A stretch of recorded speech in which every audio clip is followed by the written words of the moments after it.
அதிமுகவோட மூத்த தலைவர் செங்கோட்டையன் இப்போ நடிகர் விஜய் கட்சியில சேர்ந்திருக்காரு இல்லையா? அதோட பின்னணி என்னன்னு சுருக்கமா பார்க்கலாம். தமிழ்நாடு அரசியல்ல இது ஒரு பெரிய சலசலப்பை ஏற்படுத்தி இருக்கு.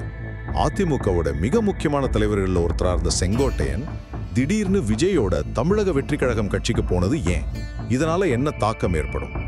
முதல்ல இது விஜய் கட்சிக்கு கிடைச்ச ஒரு பெரிய பலம்னே சொல்லலாம். செங்கோட்டையனோட நீண்ட கால அரசியல் அனுபவம் ஒரு பக்கம் இருந்தாலும் கொங்கு மண்டலத்துல அவருக்குன்னு ஒரு தனி செல்வாக்கு இருக்கு.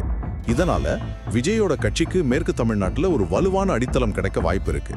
ரெண்டாவதா, அதிமுக இதுக்கு என்ன சொல்லுது? பொதுச் செயலாளர் எடப்பாடி பழனிசாமி செங்கோட்டையன் ஏற்கனவே கட்சியிலிருந்து நீக்கப்பட்டவர், அதனால இது ஒரு பெரிய விஷயமே இல்லைன்னு சொல்லிட்டாரு. அது மட்டும் இல்ல, ஜெயலலிதாவால ஓரங்கட்டப்பட்ட அவருக்கே நான் தான் அமைச்சர் பதவி கொடுத்தேன் அப்படின்னு அவர் குறிப்பிட்டிருக்காரு. கடைசியா, ஜெயலலிதா ஏன் அவரை ஓரங்கட்டினாங்க? 2012 செங்கோட்டையனோட தனிப்பட்ட வாழ்க்கை பத்தி அவரோட குடும்பத்தினரே ஜெயலலிதா கிட்ட புகார் கொடுத்ததா சொல்லப்படுது. இதனால கோபமான ஜெயலலிதா அவரோட அமைச்சர் பதவியும் கட்சி பதவியும் பறிச்சிட்டாங்க. அதுக்கப்புறம் அவர் அரசியல்ல பெரிய அளவுல முக்கியத்துவம் பெறல. ஆக அதிமுகல ஏற்ற இறக்கங்களை சந்திச்ச செங்கோட்டையனோட அரசியல் வாழ்க்கை இப்போ ஒரு புது வழியில பயணிக்க ஆரம்பிச்சிருக்கு.